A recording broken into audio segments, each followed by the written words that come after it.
마태복음 9장 말씀입니다. 마태복음 9장 35절에서 38절까지 말씀입니다.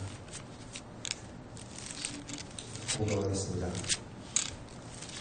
예수께서 모든 성과 촌에 두루 다니사 저희 회당에서 가르치시며 천국 복음을 전파하시며 모든 병과 모든 약한 것을 고치시리라. 무리를 보시고 민망히 여기시니 이는 저희가 목자 없는 양과 같이 고생하며 유리합니다.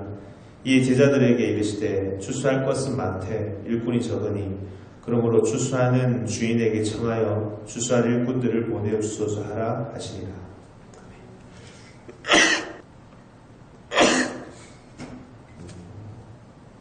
추수할 일꾼들을 보내어 주소서 하라. 제목으로 말씀 잘했습니다. 우리가 예수님의 세를 함께 보고 있습니다. 예수님께서 이 땅에 오셔서 하신 일이 뭔가? 오늘 본문에는 예수님께서 주의 법을 가르치시고 천국 복음을 전파하시고 사람들의 병을 고치셨다라고 기록되어 있습니다. 오늘 본문은 마태복음 4장에도 동일하게 기록되어 있습니다. 예수님께서 가르치시고 전파하시고 그리고 치유하셨다. 우리는 이것을 예수님의 삼중 직무라고 얘기합니다.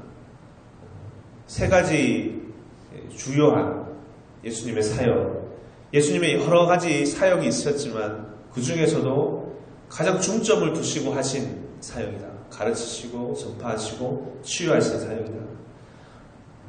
여러분, 가르친다는 것은 어떤 것이냐면요, 이미 선포된 하나님의 말씀을 바르게 적용해주고 그들에게 가르치는 것을 얘기합니다.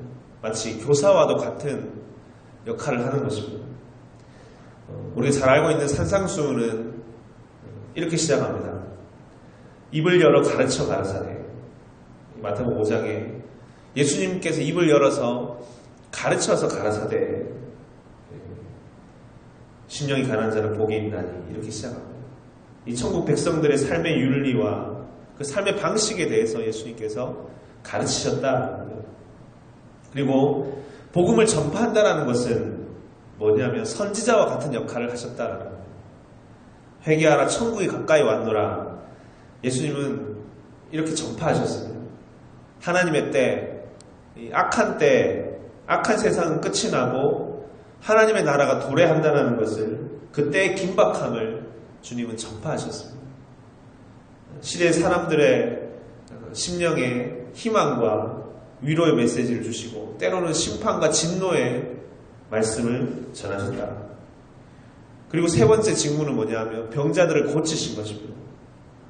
우리가 병 고침의 사건이 성경에는, 복음서에는 많이 기록되어 있습니다. 눈먼 자가 눈을 뜨고, 귀머거리가 귀가 열리고, 안진뱅이가 서서 걷게 되고, 그들 안에 약한 것들, 고통과 아픔을 아시고 그 문제점들을 치유해 주시는 것입니다. 우리 한 구절 찾아보겠습니다. 누가복음 10장 말씀입니다. 누가복음 10장 9절인데요. 보겠습니다. 거기 있는 병자들을 고치고 또 말하기를 하나님의 나라가 너에게 가까이 왔다 하라. 예수님께서 제자들을 파송하시면서 너희가 사람들의 병을 고칠 텐데 그걸 고치고 나서 이렇게 얘기하라는 겁니다. 하나님 나라가 너에게 가까이 왔다. 그 병을 고친다라는 것은 뭐가 같으냐 하면 하나님의 나라가 이루어지는 것 같은 것이다 라고 말씀하시는 겁니다. 누가복음 11장 더 보겠습니다. 그 다음 장에 11장 20절에 보면요, 그러나 내가 만일 하나님의 손을 힘입어 귀신을 쫓아내는 것이면 하나님의 나라가 이미 너희에게 임하였느니라. 아멘. 당시에 병이라는 것은 사단의 마귀에 씌인 것이라고 생각했습니다. 우리 일곱 귀신 들린 그 여인의 이야기 여러분 잘 아시죠? 한 귀신이 왔는데 쫓아냈는데 또 다시 다른 귀신 7을 데리고 와서 점령했더라. 그래서 고통을 받고 있는 것이다. 그러니 병고침을 받았다는 것은 사단이 내어 쫓기는 것과 같다. 사단이 그들이 자리를 잃어버리는 것과 같다. 그들이 설 자리가 더 이상 없어지는 것과 같다. 그들이 멸하여지고 그리스도께서 권세와 능력으로 임하시는 것과 같은 것이다. 이것이 곧 하나님의 나라가 이루어지는 것이다 라고 말씀하십니다.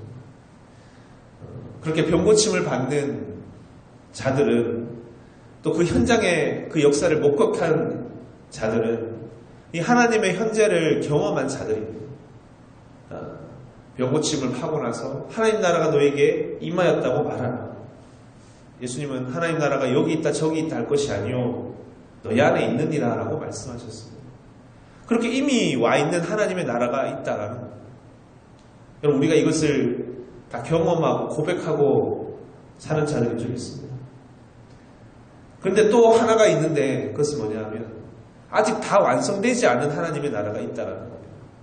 우리 그것을 이미 시작되었지만 하나님 나라의 통치가 이 물이 바다 덮음같이 여호와라는 지식이 세상이 충만해지는 그날을 향해서 가고 있는 것이다. 아직 다 이루어지진 않았지만 반드시 이루어진다. 그 수레바퀴를 누구도 막을 수가 없는 것이다. 반드시 이루어지는 그 하나님 나라 이미와 그 아직 사이에 우리가 있는 것이다. 그래서 오늘 우리가 함께 보고자 하는 것은 뭐냐면 마태복음 9장 35절에 주님은 이 귀한 세계를 어디에서 전하셨냐면 예수께서 모든 성과 촌에 두루 다니셨다. 주님은 이렇게 모든 성과 촌으로 두루 다니셨습니다. 이것은 여행 다니듯이 다닌 것이 아니죠. 구경하듯 한 바퀴 그냥 빙 둘러본 것이 아닙니다. 진정으로 복음이 필요한 곳, 병고침이 필요한 곳을 주님은 찾아다니신 것입니다. 우리는 예수님의 집이 갈릴리에 있었고 또 가버나움에 있었다는 것을 그 역사의 시작이 시대의 가장 어두운 곳, 시대의 가장 버림받은 땅, 흑암의 땅에서부터 시작했다라는 것을 기억해야 합니다. 주님은 그곳으로 먼저 찾아가셨다. 두루 다니셨다. 좋은 곳만, 나를 환영해 주는 곳만, 나와 마음이 맞는 곳만, 그런 사람들만 만나신 것이 아니라 정말 주님의 말씀이 필요한 곳, 복음이 필요한 곳, 치유가 필요한 곳으로 시대의 병자들, 죄인들이 있는 곳으로 주님 두루 찾아다니셨다는 것입니다. 36절에 무리를 보시고 민망히 여기시니 이는 저희가 목자 없는 양과 같이 고생하며 유리하노라. 오늘 우리가 이 마음, 이 예수님의 마음을 함께 붙들고 기도하기 원합니다. 이것이 예수님께서 두루 다니신 이유다. 온 성과 촌을 두루 다니신 이유가 여기 있다. 가르치시고 저런 빠지고 치유하신 이유가 바로 여기 있는 것입니다. 시대에 고생하고 유리하는 주의 백성들이 너무나 많았기 때문에 그런 것이다. 예수님은 기도하라 하셨습니다. 수수한 일꾼이 적다고.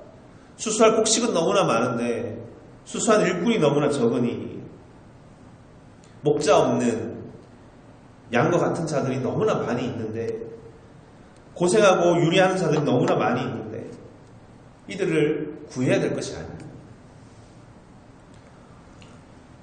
예수님은 목자 없는 양은 고생하고 유리한다라고 했습니다.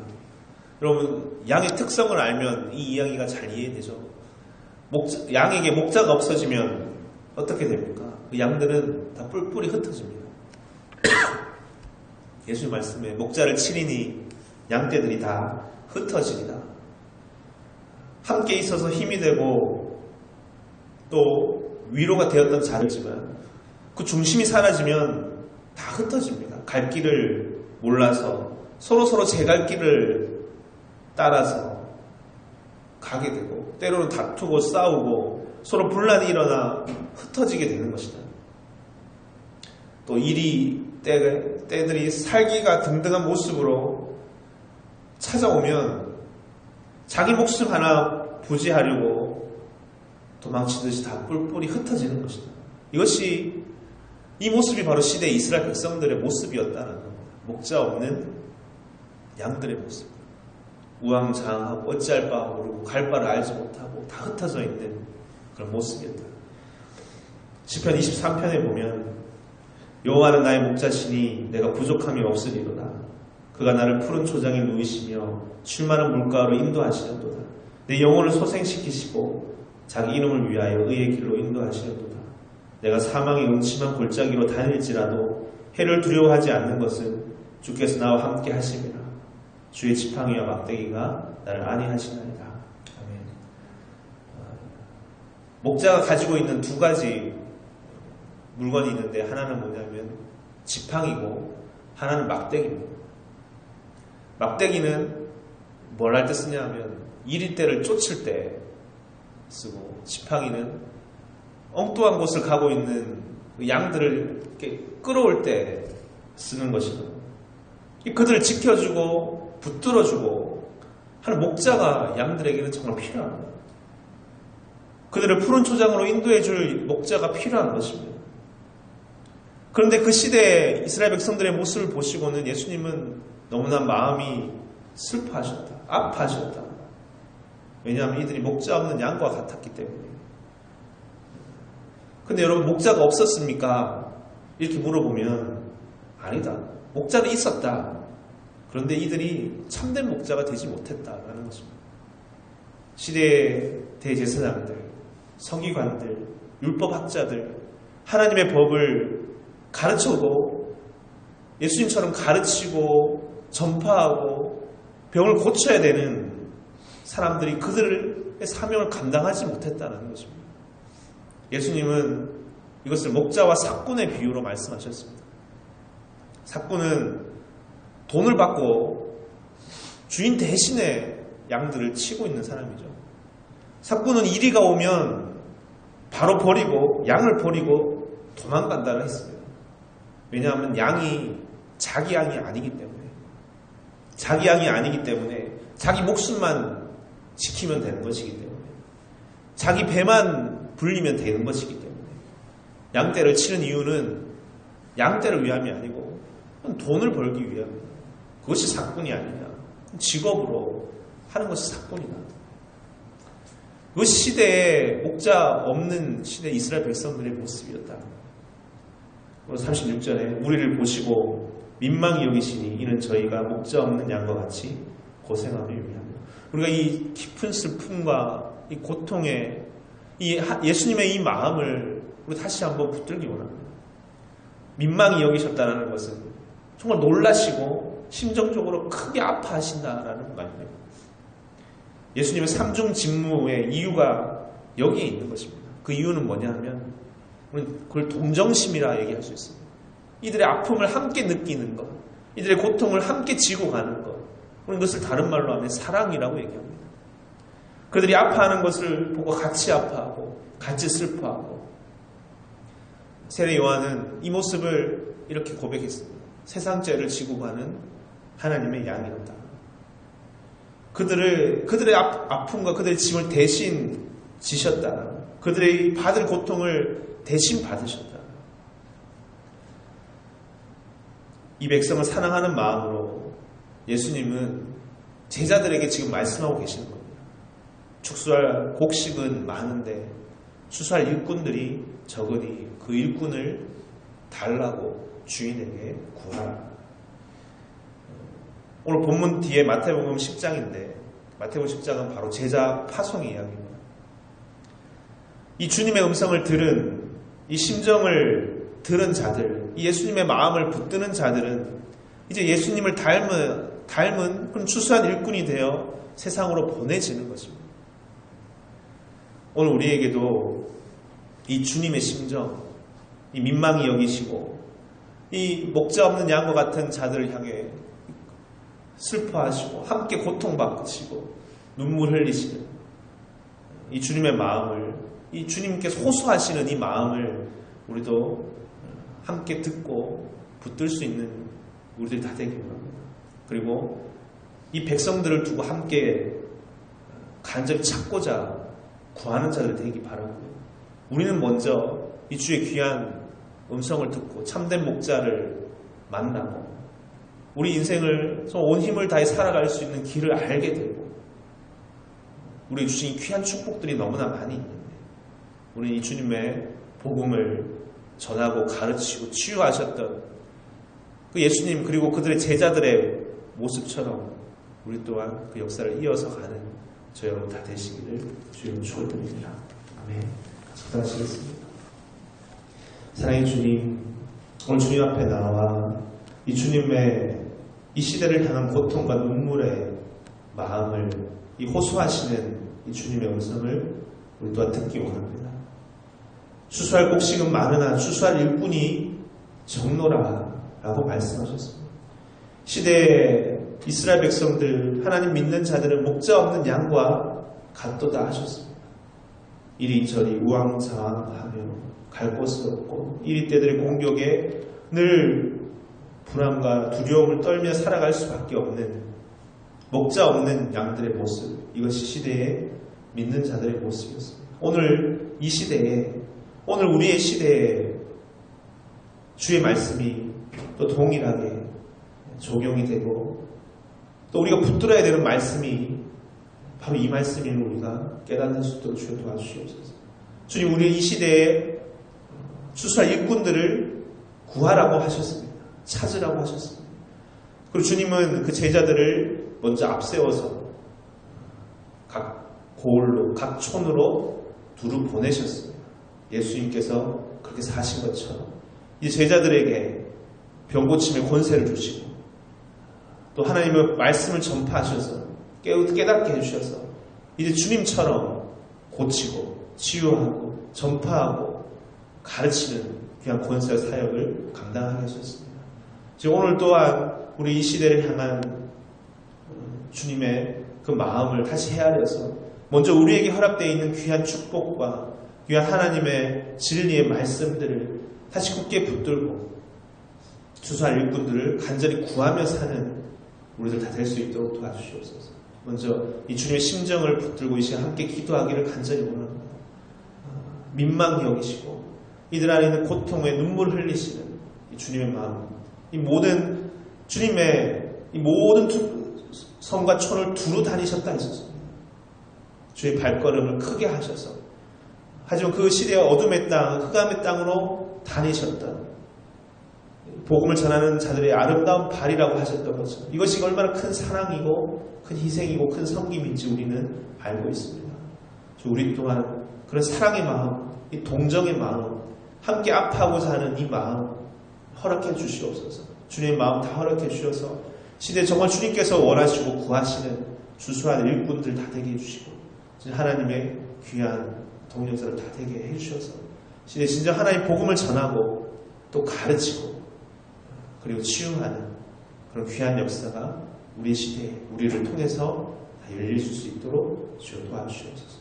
모두 주님 앞에 간절히 구하고 함께 해주시는 예수님 이름으로 기도드렸습니다. 아멘. 함께 주기도 하겠습니다.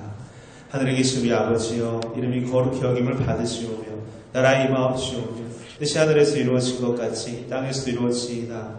오늘날 우리에게 일용할 양식을 주옵시고 우리가 우리에게 죄진 자를 사하여 준 것 같이 우리 죄를 사하여 주옵시고 우리를 시험에 들게 하지 마옵시고 다만 악에서 구하옵소서. 대개 나라와 권소의 영광이 아버지께 영원히 있사옵나이다. 아멘.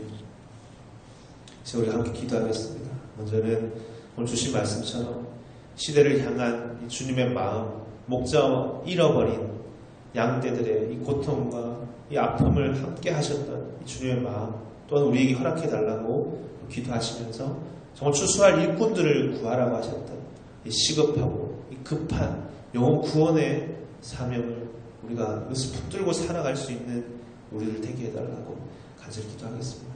기도하실 때 가지고 나오신 기도 제목과 교회 공동체 위해서 기도하시다가 자유롭게 돌아가시면 됩니다. 같이 기도하시겠습니다.